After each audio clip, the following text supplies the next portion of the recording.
Okay, let's start with the nation. Soludo is governor-elect. Proposed revenue sharing formula pits federal government against states. Direct primary, Governors National Assembly clash. Government proposes death penalty for illegal gold miners. 7 policemen, Air Force chief grandson killed. Buhari in France for peace forum. And crude oil production drops to 1.52 barrels per day.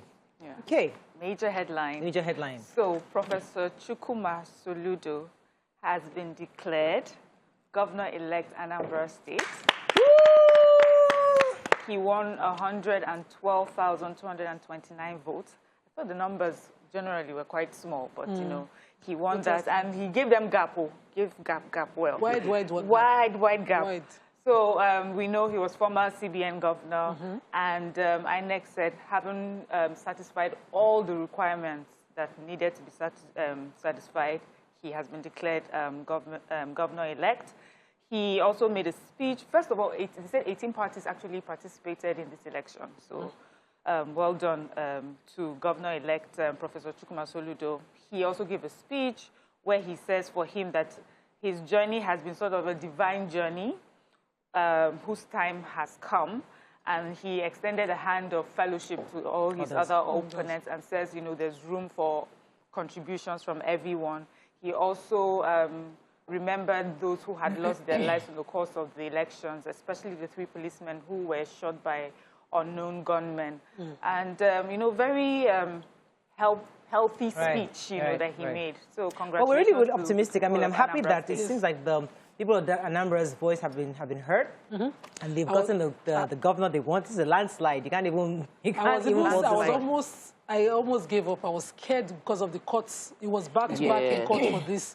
I was saying to some of my Igbo friends from Anambra that I don't understand you people. This should be a gift. You should just just give him the governorship seat, because when you have people that have potential to change the narrative of your people, that's the people you should have enough. And let me just quickly add, you know, this also helps to, you know, quell some of these talks where they're saying some people will rig it, some people. It just shows that if you vote it will show. Yes. Okay, let's take it. Let's take the story of mining.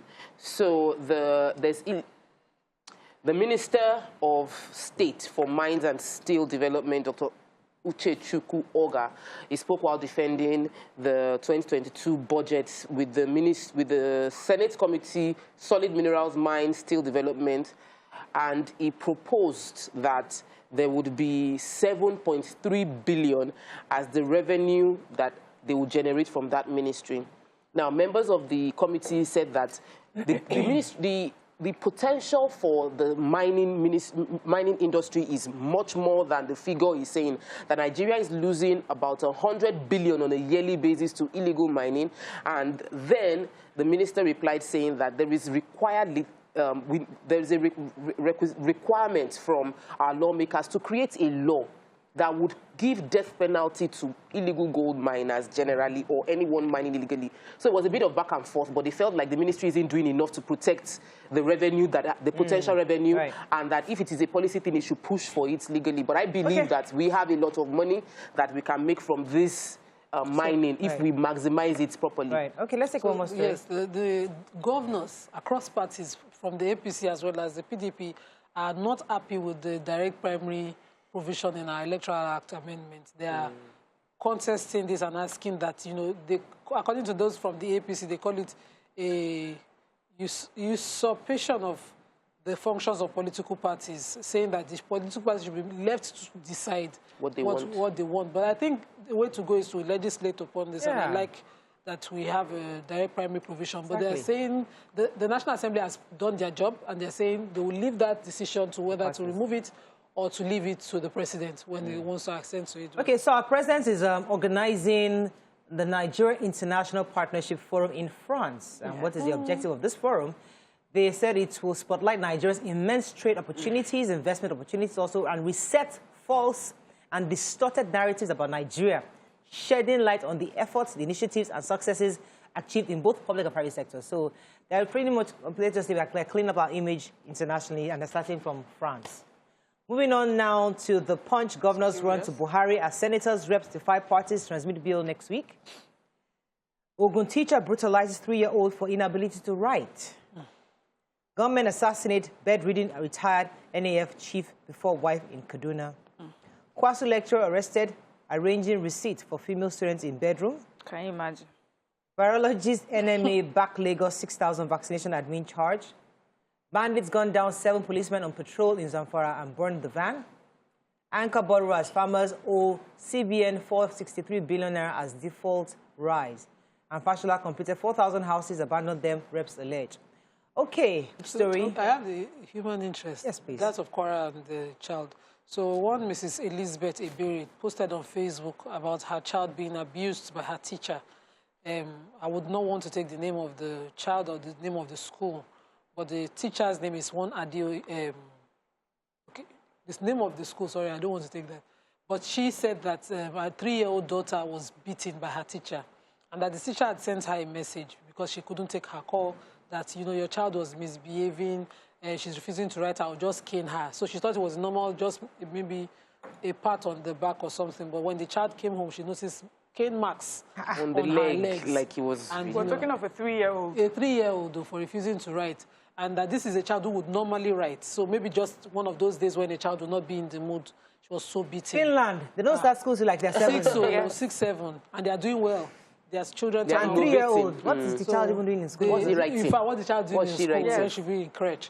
But the school refused to accommodate her complaints, and so she had to do a Facebook post, and that then, you know, got them calling her at their attention. And they, I know they may say that, well, we said to the mother that we're going to cane her. You should not be caning any child at 3.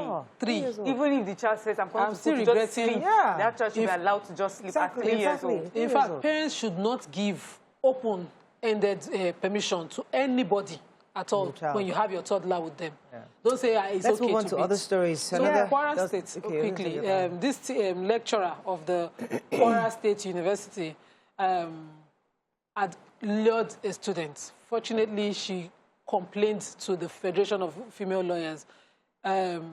He had asked her that, you know, he wanted sex, and the poor girl had reported him, so they told her to play along with him.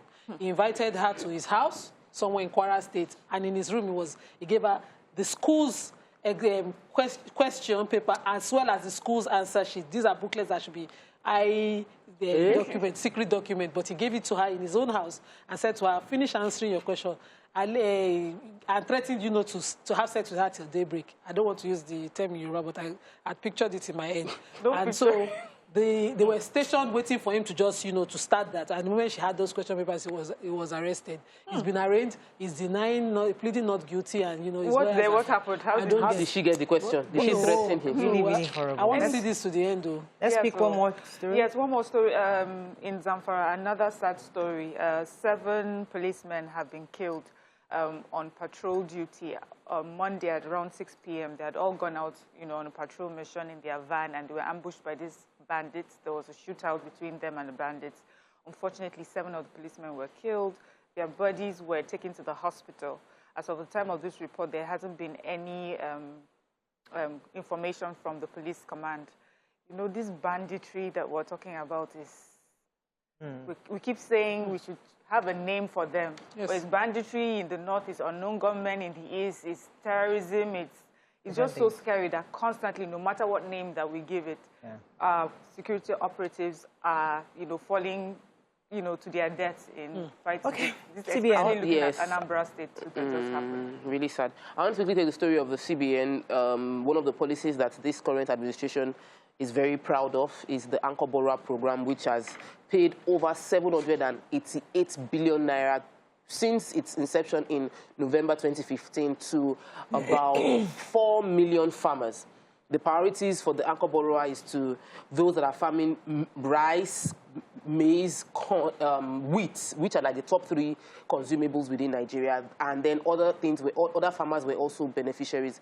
As of March 2021, 463 billion is still being owed.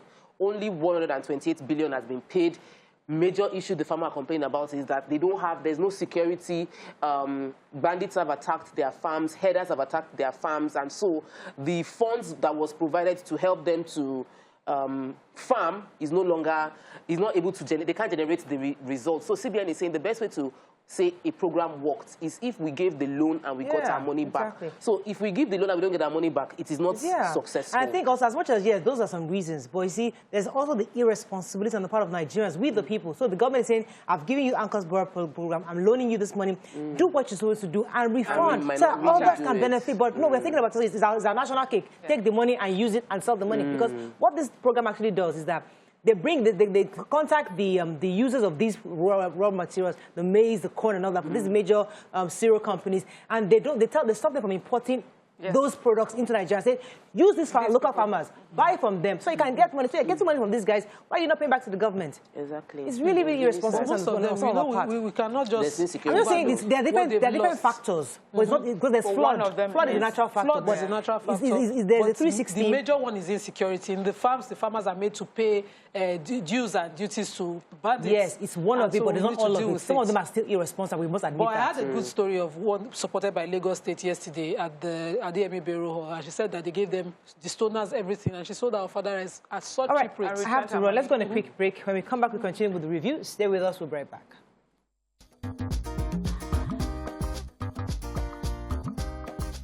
Stay tuned. Your View will be right back. Thanks for staying with us. I was going to take another story, but I think we're moving on. Daily Sun. Senate indicts ABFCC, AGF, and police. Anambra fierce gun battle precedes victory dance. Murder of Super TV boss Chidi Mastra adjourned to November 11th. Buhari vows to end annual $2 billion wheat importation. 2023, Imams orders lobby for Middle Belt presidency. 20 billion naira bailout fund. Kogi Assembly threatens warrant of arrest against Bank MD. National Assembly PDP clash over direct primaries. And IPOB declares sit at home as Kanu appears in court today. Okay, Mariam, which story would you like to start with? Or? Okay, Tokwe took all the stories. I was actually going to take the story. Chidima's story. Go ahead. So the murdered Ataga's case, that man that was murdered by, supposedly allegedly by her. So yesterday the matter came up before the courts, and one of the defense counsel's application to the court was that the evidences provided by the prosecutor from the state was not clear. They had inaudible audio, and the video was not clear, so he couldn't prepare his defense. This is not one of those kind of things that we should be hearing. Was supposedly, at the time when it broke, a neat case. But because of time, you will now be seeing that, prosecution will be failing at certain areas. Right. So they should please advance them the important and very clear evidences. Right. Let's find an end to this, follow it through. All right. So kidnapping that took place follow-up to the kidnapping that took place, kidnappings that have taken place in Ekiti State, they've caught some people, and revelation came out about how one of the kidnappers said he made 1.4 million naira from 3 kidnapping, and another one, the one that made the headline, the real story is that if organizer mentioned how he was the one for organizer, he was brought in, and he was the one identifying prime suspects for them, people they can kidnap. On one case, he got 550,000 naira because he identified a couple. The couple got kidnapped and they got paid 550. He identified a another woman, that the woman is a prime suspect, and got paid 100,000 for that kidnapping. So are these people that stopped to use him, and then he finds a way, knows them. He put something in their tire, they slow down? It could be any, they didn't say how he did it, but he was the one, he identified the couple and they got kidnapped. So it goes to the people. We are the ones, they cannot, people outside cannot kidnap somebody inside, isn't feeding them information.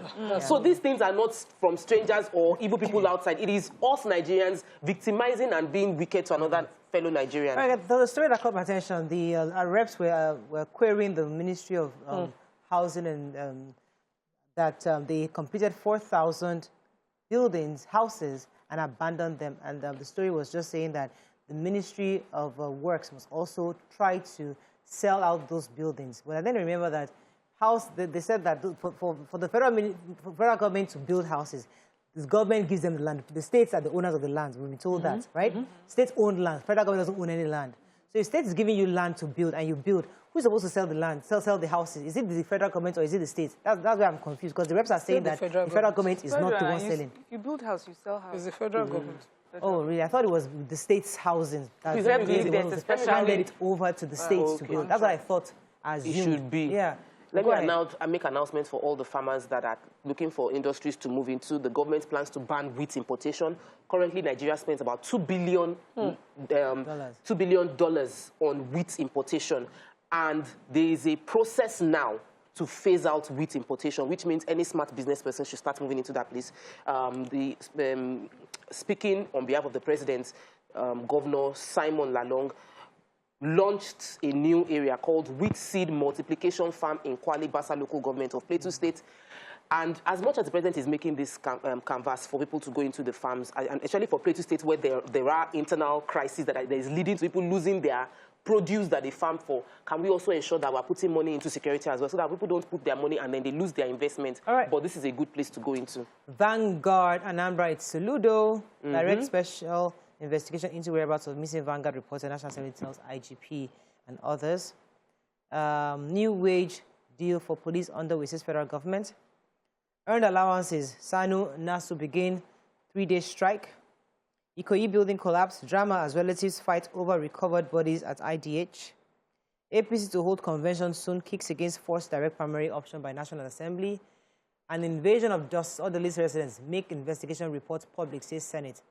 Okay, which story are we taking? Third Mainland Bridge? Let's take the Ikoyi building. Go ahead. Okay, so, according to the Vanguard, yesterday there was a bit of confusion and almost like a fight at the IDH for where family members are trying to identify bodies recovered.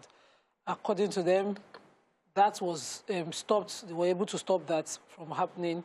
But somebody had identified the body. Another person then goes back and says, no, but that's my family member. It was a female body that was the cause of this argument. And now they've resolved to identifying bodies through DNA. So family members who came in from, maybe because some people are from their villages, they have relatives in Lagos that are not close family members. The DNAs, of course, will be too far to be matched. So they are asking that only close family members come to drop their blood samples for this matching of bodies so far recovered. Yeah. It's just, for me, traumatic to think of. So the Senate and the House of Reps yesterday has asked that, or mandated the Inspector General of Police to look into the disappearance of the reporter of Vanguard, Mr. Salem. It's been 3 weeks since he went missing on October 13. They said between 8 p.m. to 9 p.m., his phones just went off, and every form of communication with him since then has been it has not been possible. And so they're saying that this is someone that worked in the House of Reps, well-known, always reported with no biases, and that up till now they have no concrete story as to what has happened to him. And they're asking police and other security operatives to hasten the investigation towards, what could have happened to Mr. Salem. Okay.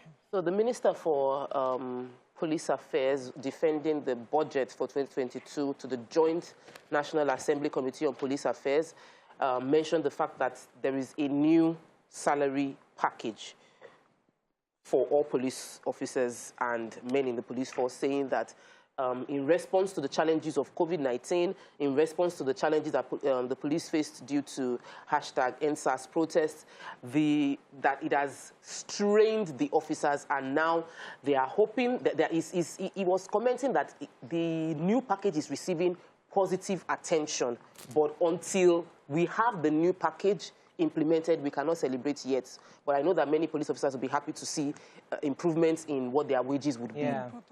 Final paper, Nigerian Tribune. Let's find a story we've not taken. Third Mainland Bridge is safe and need to access federal government.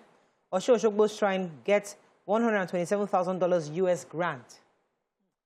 Excise duty, manufacturers to lose $1.9 trillion in 3 years. Roadside vulcanizer gives information on potential victims and kidnapper reveals. Pastor Dukoya loses wife to cancer 16 years after losing his first wife to plane crash. An attempt to kidnap lawmaker fails as gunmen kill 2, injure others in Akwa Ibom.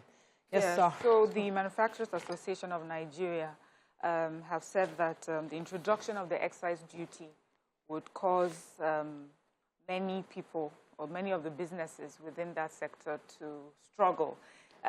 He says that they would lose up to 1.9 trillion naira in revenue, sales, and of course the attendant impacts on jobs and supply chain businesses. He says it will shrink the sector's contributions to GDP. Government is likely to lose 197 billion naira in VAT because of this duty. On the other side, we have the Nigerian Customs Service. They're saying that for them this is a welcome idea. It will trigger revenue rise in excise duty. It would also cushion the effect of COVID-19 and all that has happened, in our economy, and reduce the reliance on import and oil duties as well. So quickly, policies. The Director of Press and Public Relations of the Federal Ministry of Works, Mrs. Boade Akinola, has responded to the rumor going around that the third mainland bridge is not safe to drive on. That is there was a video that showed us that the she's responded that that's not true, that the bridge is very safe to drive on. Also, a non-profit agency, SIAC, some based in the U.S., has gotten $125,000 grant to help us in the digital documentation and preservation and possible restoration of the Busoyin Groove in the Osun-Osogbo Shrine. So their job, of course, is to keep records of certain sites, as national and artifacts. And so they're trying to also help train people who are maintainers of these sites. That place is huge, and we're not milking it. I've seen some white speaking Yoruba and all of that based on that. Exactly. There's so much focus on the shrine in Osogbo than from outside than from within. Sorry to cut you off. Back to the road matter. What we saw was a video where a reporter was showing the bump. Now, in this person's response, did she address what we saw, or she just told us it is fine, go keep driving? That's what they wrote in the thing.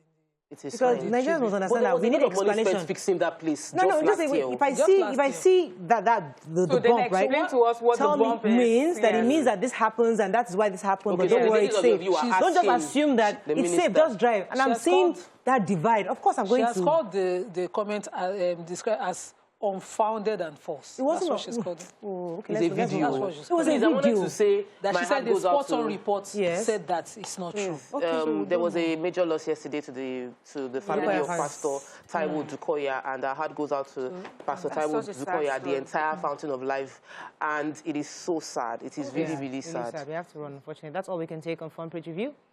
When we come back, move on to other topics. Stay with us. We'll be right back.